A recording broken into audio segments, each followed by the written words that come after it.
Alright, so let's talk about my favorite Friday the 13th in the franchise. And I am going to unapologetically just talk about how much I legitimately love this wacky, just insane, fun sequel. Friday the 13th, Part 5, A New Beginning. This is, this to me, like, the Friday the 13th films, I love a majority of them. And I think that this might just be my favorite. This one or the first one or maybe the third one after that. But this one and the first one, it's hard to choose. And the thing I love about that idea of loving this movie is that the two Friday the 13th movies I love the most are the two without Jason in it. I think that that is a funny way to go on this franchise with a killer that is in almost every movie. Out of 10 out of 12 movies, he is the killer. And I picked the two that are not, that he's not the killer. I think that these two are so entertaining because they both are a whodunit. The first one, to me, I think you could call a better movie. But this one is just so damn entertaining and so fun. And I just loved every minute of this movie. Rewatching it again, I just can never get enough of Part 5. This one is so outrageous.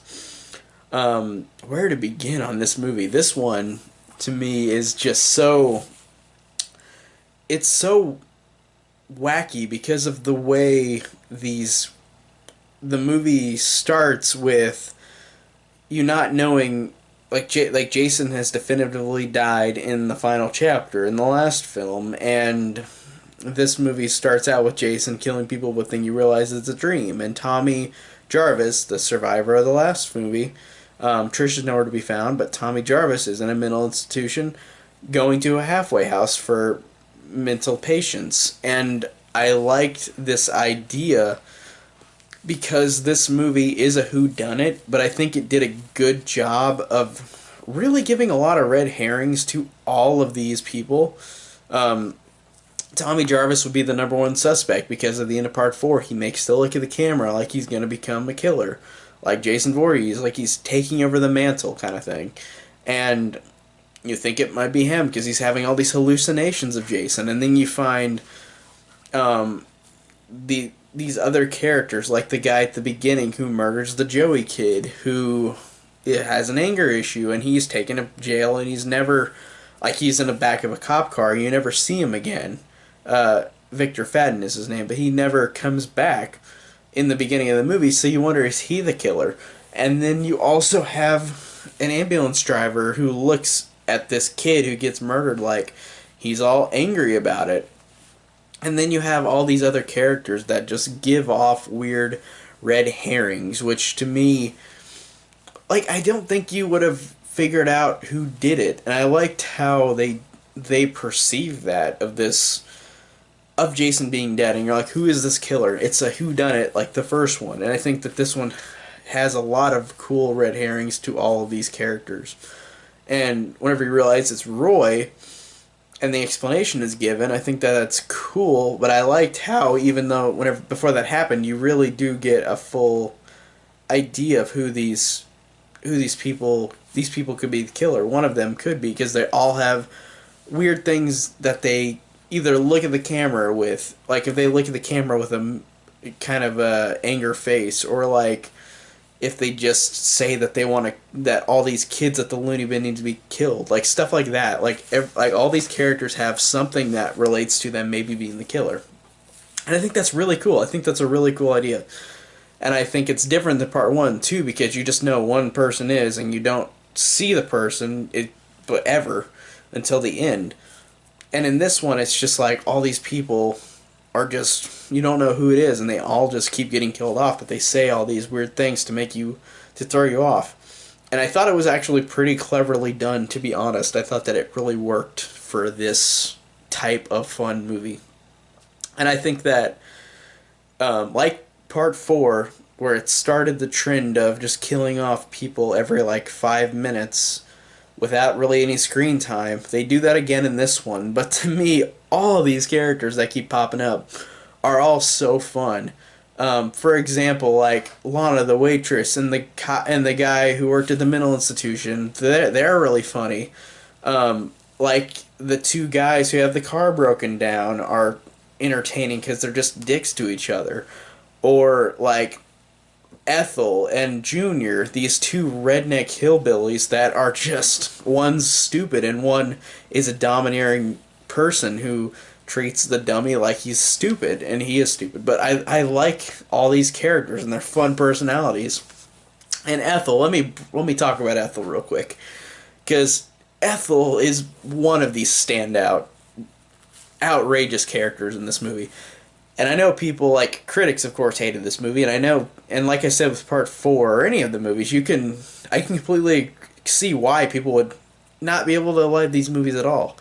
I completely get why people would trash these and think they're terrible, but to me, they have such charm and such fun. I don't care about it being a good film. I just care about it being entertaining, and this is immensely entertaining.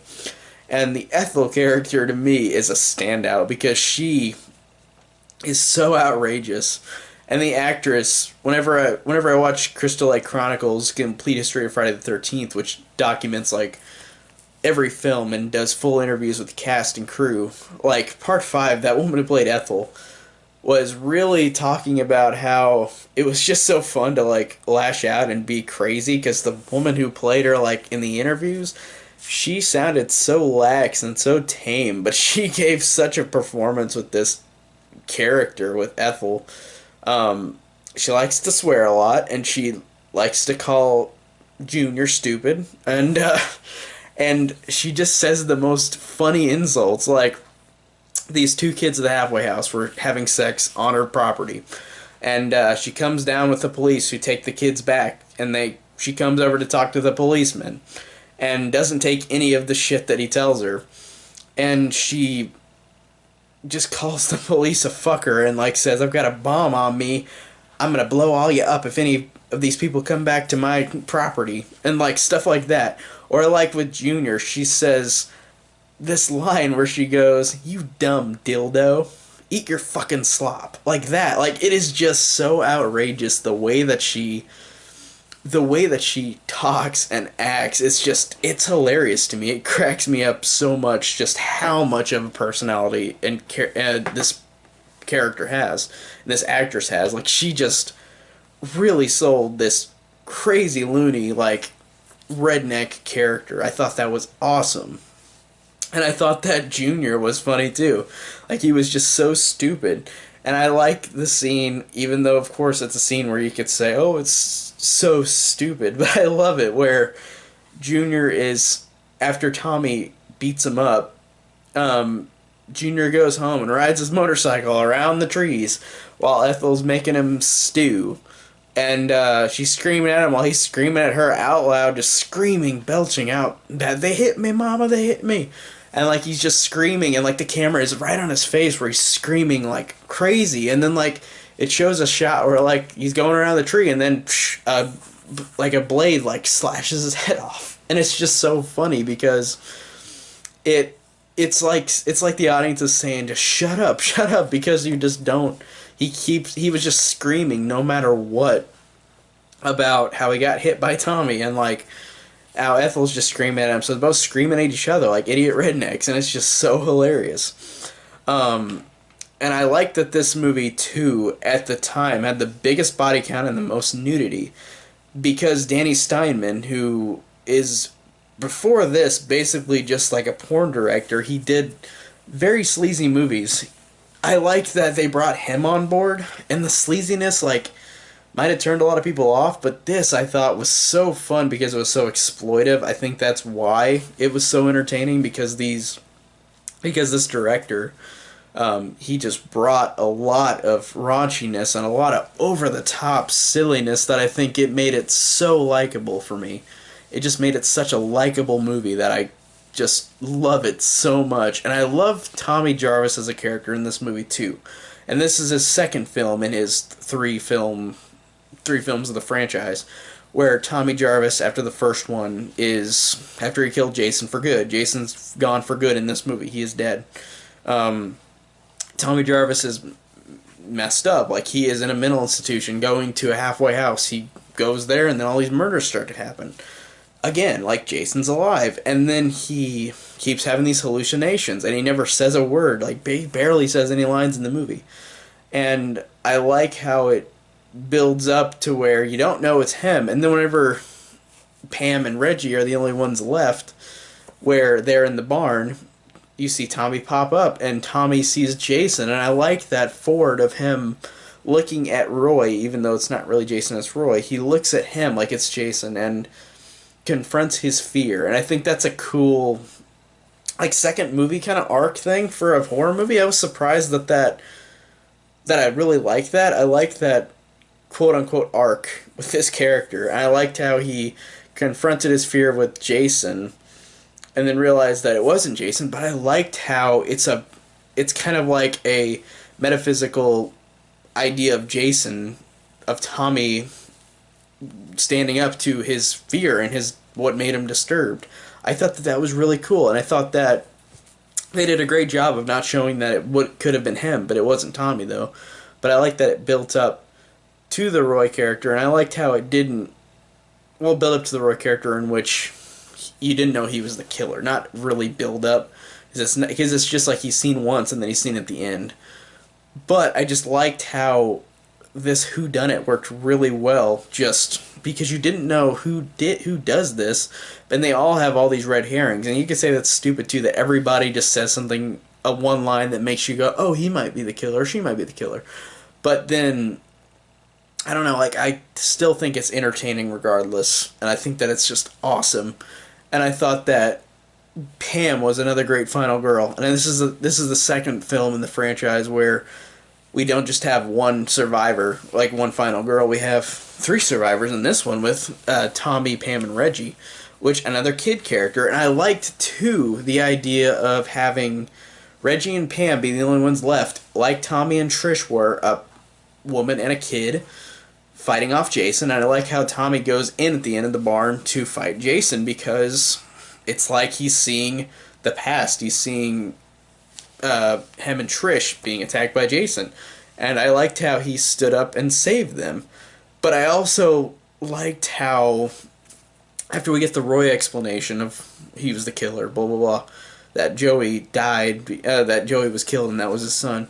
But I liked the idea that Tommy in the end was still disturbed, and he had the dream where he killed Pam.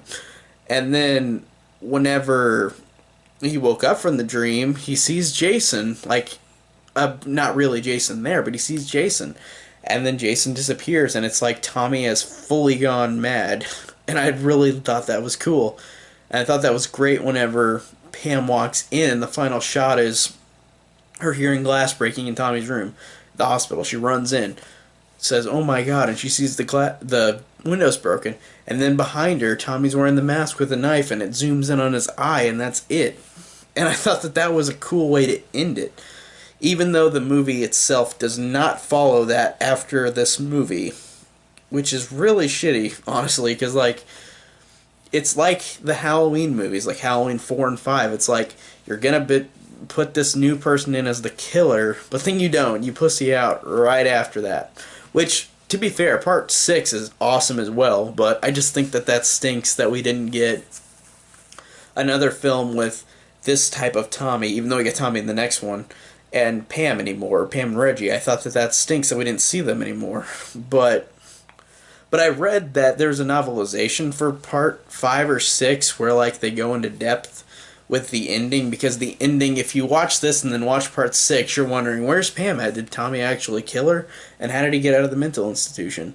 Well, in the novelization, it says that Tommy, like, has the knife at her, and then she looks around at him, and she calms him down so he doesn't kill her, which I think is great, too, that he doesn't. I like that he gets over his mental, like, disturbance, like, he becomes normal again, and I like that, because that makes sense for part 6, because in part 6, he's more normal, even though they still mention, like, you were in the mental institution, but I thought that was great, and I wish that they explained that in the movie, because you watch part 5 and then watch part 6, and it makes no sense that Pam is just apparently killed, but it's implied, But then in the novelization it says she's not, which is good. That's a good reasoning that you should have put in the sixth movie. But I know that these movies are all trying to be standalone because they just have different directors, whatever. But to me, this one is just awesome for everything. I think this is just one of the most fun horror movies. It is genuinely just fun with its style, with its humor, with the characters' personalities, with the kills, one of the highest body counts and the most nudity in the franchise, and that makes it more fun because you just have all that in the movie too. So overall, part 5 I think is legitimately my favorite. That or part 1, but overall this one is just a fantastic guilty pleasure.